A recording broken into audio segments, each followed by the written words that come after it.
अस्सलाम वालेकुम नाज़रीन, मैं हूं आपकी मेज़बान आफरीन खान। लेके आई हूं आपके लिए आपका ये पसंदीदा प्रोग्राम जिसका नाम है आपकी सहेली। नाज़रीन, आज हम आपके लिए लेकर आए हैं हॉबी क्लास और साथ ही साथ आपकी मुलाकात कराएंगे हमारे इंटीरियर एक्सपर्ट से, जो आपको बताएंगे कि अपने रिहायशगाह को कंस्ट्रक्ट करवाते वक्त आपको किन बातों का ख्याल रखना चाहिए। इससे पहले शुरुआत करें आज के इस एपिसोड की। चलिए देखते हैं इसकी एक छोटी सी झलक। आइए आज हम बात करते हैं टिकोजी के बारे में। टिकोजी तो आप जानती होंगी, जो चाय की केतली के ऊपर ढकी जाती है और वो इस तरह से होती है। चारों तरफ ऐसे ही हम इसको, अगर ऐसे नहीं लगा पा रही हैं तो आप चिपका दीजिए और फिर इसको सुई से चारों तरफ टाक दीजिए बारीक बारीक। जितनी भी कदीमी इमारतें हैं उनकी जो नींव उस वक्त जो डाली गई थी वो बहुत ज़्यादा मजबूत है और उनकी जो दीवारों की जो चौड़ाई होती है वो बहुत ज़्यादा चौड़ी होती है। नाज़रीन, चलिए बढ़ते हैं हमारे पहले सेगमेंट की तरफ, जिसका नाम है हुनर ख़ास, जिसमें हमारे एक्सपर्ट आज आपको कुछ यूनिक बनाना बताएंगी। तो चलिए देखते हैं इस सेगमेंट में क्या है आपके लिए ख़ास।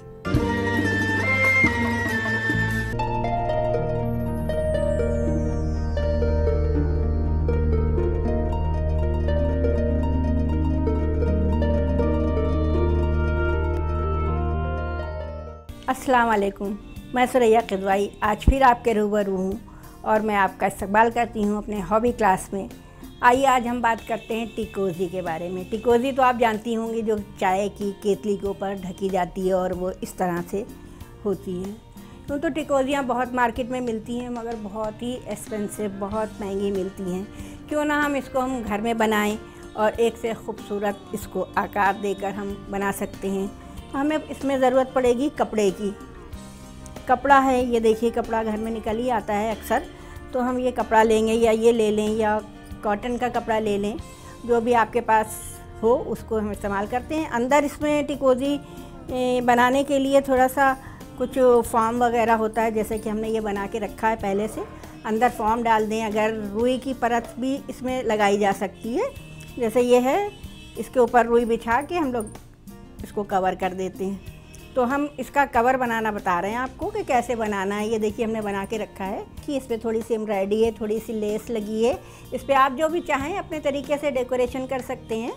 तो आइए हम बताते हैं कैसे इसको बनाएं। इससे पहले हम आपको कटिंग करना बताते हैं कि हम कपड़ा लेंगे, जो भी कपड़ा हमारे पास है। ये हमारे पास शनील का है, तो हम शनील से बना रहे हैं। इसको हम ऐसे कर लेंगे, जितनी बड़ी बनाना है। अगर आपको बड़ी बनाना है तो उस बड़ी ले लें, अगर जैसे ये हमने छोटी बनाई है तो छोटी बनाएं। ये इस साइज़ की हम बनाने जा रहे हैं, तो हम इसको ऐसे रखेंगे और ये है जैसे इसी के नाप की गोल हम कटिंग करेंगे। थोड़ा सा जो हमारी टिकोजी है उससे बड़ा रखेंगे, ताकि सिलाई में भी उसका कुछ जाएगा, तो उसको थोड़ा सा 1 इंच बड़ा रखेंगे भाग उसका।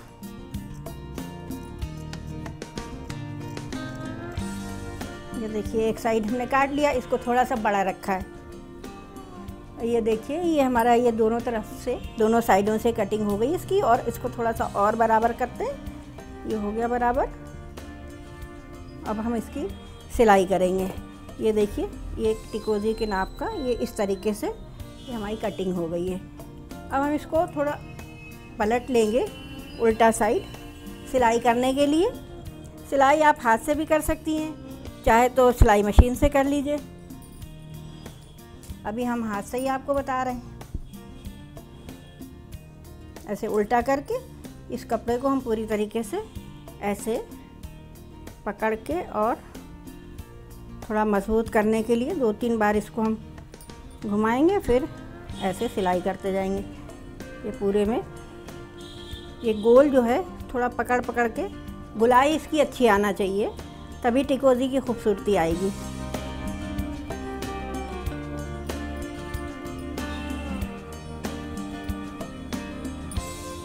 ये देखिए, इस तरीके से सीते जाएंगे।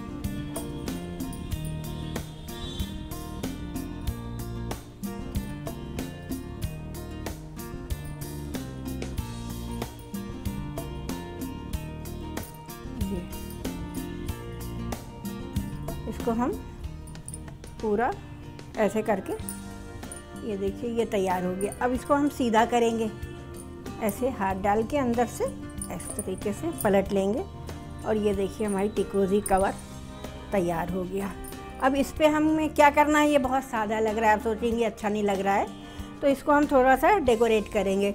ये जैसे हमारे पास ये थोड़ा सा लचका है, इस तरीके से हम लगा देंगे तो ये अच्छा लगेगा। नहीं तो ये देखिए हम आपको फूल लगाना बता रहे हैं। एक फूल है, इसमें इस तरीके से डोरी के साथ इसको हम लगा देंगे, इसमें खूबसूरती बढ़ जाएगी इस टिकोजी की।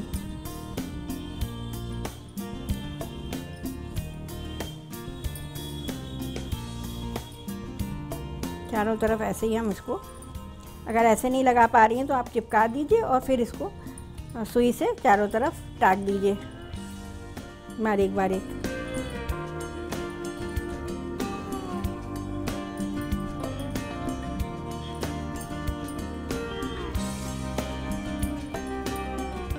ये डोरी है, इसमें भी हम टाक देंगे और इसके चाहें तो चारों तरफ इसमें पत्तियां भी लगा दीजिए, और नहीं तो डोरी से, ये डोरी है इसकी भी हम पत्ती बना सकते हैं। ये देखिए इसकी हमने ऐसे पत्ती का शेप दिया डोरी को और ये हमारी पत्ती भी तैयार हो जाएगी।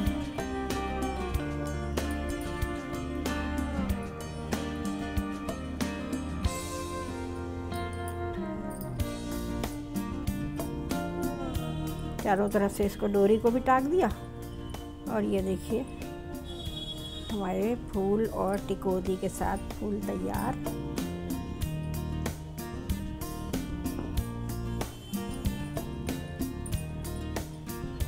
ये देखिए ये बन गया।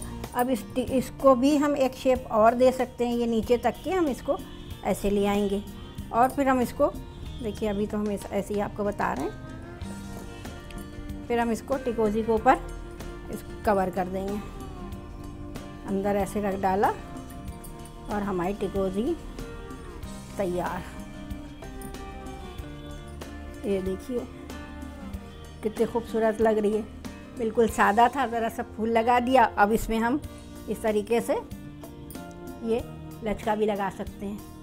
और एक ये देखिए हमने ये बना के रखी है, इसका भी हम कवर कर सकते हैं। ये हमारे पास ऐसा कपड़ा था तो हमने बनाया, उसको जोड़ लगाने के जहाँ पे था उस पे हमने ये इस तरीके से लचका लगा दिया और एक टिकोजी देखिए हमारी ये तैयार हो जाएगी इस तरीके से। बे टिकोजी तो एक ही होती है, कवर हम उस पर कई एक रोज़ बदल के लगा सकते हैं। जैसे हम तकिए गिलाफ बदलते हैं उसी तरह हम टिकोजी का गिलाफ भी बदल सकते हैं। ये देखिए ये छोटी सी हमारी टिकोजी, ये टिकोजी ये अभी हमने तैयार की। ये देखिए हमारी टिकोजी तैयार।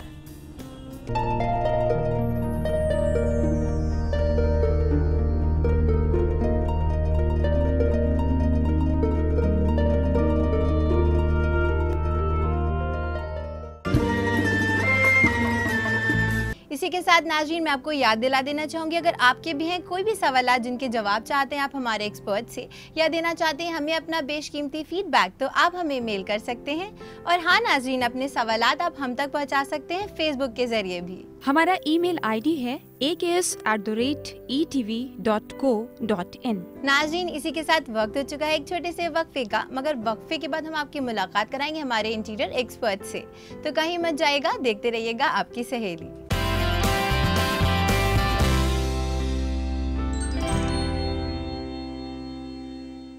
नाज़रीन वक्फे के बाद आपका खैर मकदम है इस प्रोग्राम में जिसका नाम है आपकी सहेली।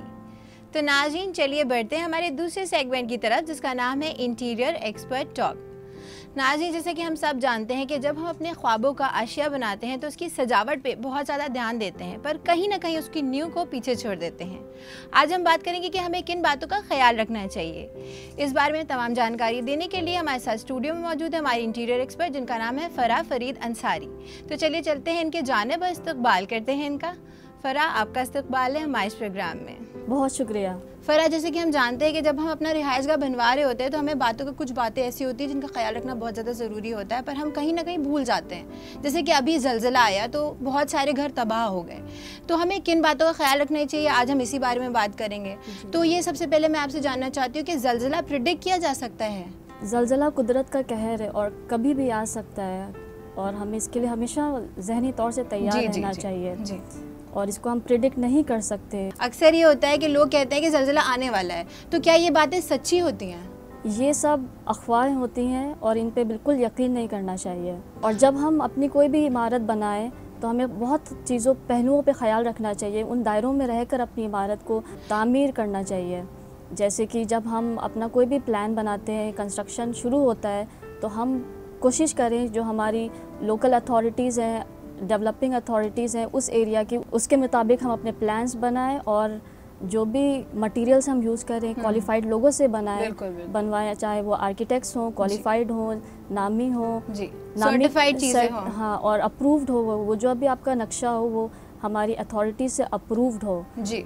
और बहुत अहम ख्याल रखने की ज़रूरत है कि जो आप क्वालिटी ऑफ मटेरियल में बिल्कुल कॉम्प्रोमाइज़ ना करें, बेहतर से बेहतर मटेरियल यूज़ करें। और क्वांटिटी पे भी लोग का सरिया जैसे बीम कॉलम्स में डलनी होती है तो उसकी क्वांटिटी कम कर देते हैं। उससे क्या होता है, फ्यूचर में जाकर जब ऐसे ज़लज़ले आते हैं, ज़्यादा नौयत के आते हैं, तो उन इमारतों को बहुत ख़तरा रहता है। फ़रा अक्सर देखा जाता है जो रिहाइशगाह होती है उसके जो ऊपर की मंजिलें होती हैं उनको ज़्यादा ख़तरा होता है, ये सुना जाता है, तो इसमें कितनी सच्चाई है? अगर ख़तरा होता है तो क्यों होता है? अगर हम अपनी मंजिलें मल्टी स्टोरी या बहु मंजिला इमारत बना रहे हैं, तवील इमारत बना रहे हैं, तो हम कोशिश करें जो हमारे उस एरिया की अथॉरिटीज़ हैं उनसे अप्रूव्ड हो और हमारी construction earthquake resistant design code of India को हम फॉलो करें। और अब जब तक कि ये फॉलो नहीं होगा, चाहे जितनी इमारत बताएं, उसको ख़तरा रहेगा। जैसे कि आपने बोला कि अगर अपना घर कंस्ट्रक्ट करवाएं तो ये बात ज़रूरी होती है कि कोई एक्सपर्ट से आप उनसे सलाह लेना बहुत ज़रूरी होती है, किसी से भी नहीं बनवा लेना चाहिए। क्वालिफाइड लोगों से आप बनवाएं अपने प्लान्स को। अपने स्ट्रक्चर इंजीनियर्स होते हैं, सिविल इंजीनियर्स होते हैं, वो इन सब अलग अलग प्रोसेस के थ्रू आपका डिज़ाइन जाता है जी, सर्टिफाई होता है, अप्रूव्ड होता है, फिर आप उस पर कंस्ट्रक्शन करें। फ़रा, अब मैं आपसे ये जानना चाहूँगी, अगर ज़लज़ला आने वाला है तो इसकी वजूहात क्या होती है और अगर आया है तो क्या करना चाहिए हमें? जैसे कि मैंने आपको पहले बताया, कुदरत का कहर है और जब भी आता है तो हमारी ज़मीन के नीचे हमारे कुछ रॉक्स होते हैं जिनमें एक फॉल्ट आ जाता है, जिनको फ्रैक्चर कहते हैं। वो जब फ्रैक्चर आता है तो वो उन रॉक्स के बीच में प्रेशर क्रिएट करता है, वो जो कि सीस्मिक वेव्स के फॉर्म में धरती को, हमारी ज़मीन को अर्थक्वेक के फॉर्म में झटके देता है जी। तो अगर ज़लज़ला आया है तो ऐसे में हमें क्या करना चाहिए? अगर आप अपने घर पे हैं तो यही बेहतर है कि आप कोई सेफ जगह पे चले जाएं, मजबूत फर्नीचर के नीचे झुककर बैठ जाएं जी, और कोशिश करें कि आप कोई ऐसी जगह पे ना खड़े हो जहाँ पर आपके वास जो डेकोरेटिव पीसेस होते हैं उनको गिरने का डर हो। आपके अगर शिंडलेयर्स लगे हैं उनके नीचे ना खड़े हो। शेल्फ होती हैं अक्सर दीवारों पे, बुक शेल्फ्स होती हैं जो उसके झटकों से, ज़लज़ले के झटकों से गिरने का डर रहता है, तो उन जगह से आप परहेज़ करें जी। कोई ऐसी जगह पर रहना चाहिए जहाँ पर आपको कहीं कोई रूफ मिल सके, कोई जो है जिससे आप कहीं खड़े हुए हैं तो मजबूत चीज़ फर्नीचर है उसके नीचे छुपना चाहिए। और अगर आपकी तवील इमारत है तो आप कोशिश करें कि उस बिल्डिंग को खाली करें, खुले मैदान में आके खड़े हो जाए। और जब भी मैदान में खड़े हो, कोशिश करें कि आपके बगल में कोई दरख्त ना हो, आपकी ऊंची बिल्डिंग ना हो, कोई स्ट्रीट लैम्प ना हो, यूटिलिटी वायर्स पोल ना हो। तो इन सब का ख्याल रखना बहुत ज़रूरी है। फ़रा, अक्सर देखा गया जब लोग अपने रिहाइशगाह कंस्ट्रक्ट करवाते हैं तो हर बात का ख्याल रखते हैं, उसकी सजावट का, कैसा खूबसूरत होना चाहिए, पर कहीं ना कहीं कुछ बातों को पीछे छोड़ देते हैं। जैसे नींव की बात अगर हम करें तो इसके बारे में आप हमारे नाज़रीन को क्या बताना चाहेंगी? सबसे जो बहुत अहम बात है, उसकी नींव बहुत मजबूत होना चाहिए। जब तक कि आपकी नींव मजबूत नहीं है, आपका जो रिहाइशगाह बिल्कुल सेफ नहीं है। बिल्कुल अर्थक्वेक, ज़लज़ला जब भी आएगा तो आपका बिल्डिंग पे बहुत ख़तरा है उस बिल्डिंग के लिए। आपका जो लेबर वर्कमैनशिप है, आपके जो कॉन्ट्रैक्टर्स होते हैं, आपके जो ठेकेदार होते हैं, उनको बेहतर से बेहतर क्वालिटी ऑफ वर्क देना चाहिए। यानी कि नींव का मजबूत होना मुस्तकबिल के लिए बहुत ज़्यादा ज़रूरी होता है। अगर आप 3 मंजिला बिल्डिंग बना रहे हैं तो उसका नींव की एक रिक्वायर्ड डेप्थ होनी चाहिए। अगर वो नहीं है तो आपकी बिल्डिंग बहुत ख़तरे में है। अगर आप फ्यूचर में, आपको मुस्तकबिल के हिसाब से उसको सोच के बनाना चाहिए, बिल्कुल मजबूती होना चाहिए, चाहे वो नींव हो, चाहे आप उसके कॉलम्स या बीम्स ढाल रहे हो। इतना करे कि फ्यूचर में जाकर अगर आपको उस बिल्डिंग का लेवल्स बढ़ाने हैं तो वो उसका लोड नींव प्लस उसके जो कॉलम्स हैं, बीम्स हैं, वो बिल्कुल सह सकें। फरा, आप बहुत ज़्यादा अहम जानकारियाँ दे रही हैं हमारे नाज़रीन को, और आज हम ये बात इसलिए कर रहे हैं क्योंकि अक्सर देखा गया है जो भी कुदरत के कहर होते हैं उनको हमारे जो रिहाइश गाह होते हैं वो सहन नहीं कर पाते हैं। तो ये जानकारी देना उनको बहुत ज़्यादा ज़रूरी है कैसे वो अपने रिहाइश गाह को सेफ बना सकते हैं। तो इसी के साथ वक्त हो चुका है एक वक्फे का। नाजरीन, इसी के साथ मैं आपको याद दिला दूं, अगर आपके भी हैं कोई भी सवाल जिनके जवाब चाहते हैं आप हमारे एक्सपर्ट से, या देना चाहते हैं हमें अपना बेशकीमती फीडबैक, तो आप हमें मेल कर सकते हैं। और हाँ नाजरीन, अपने सवालात आप हम तक पहुंचा सकते हैं फेसबुक के जरिए भी। हमारा ईमेल आईडी है aks@etv.co.in। नाजरीन, इसी के साथ वक्त हो चुका है एक छोटे से वक्फे का, मगर वक्फे के बाद हमारे एक्सपर्ट देंगे आपको और भी बहुत सारी अहम जानकारियाँ। तो कहीं मत जाइएगा, देखते रहिएगा आपकी सहेली।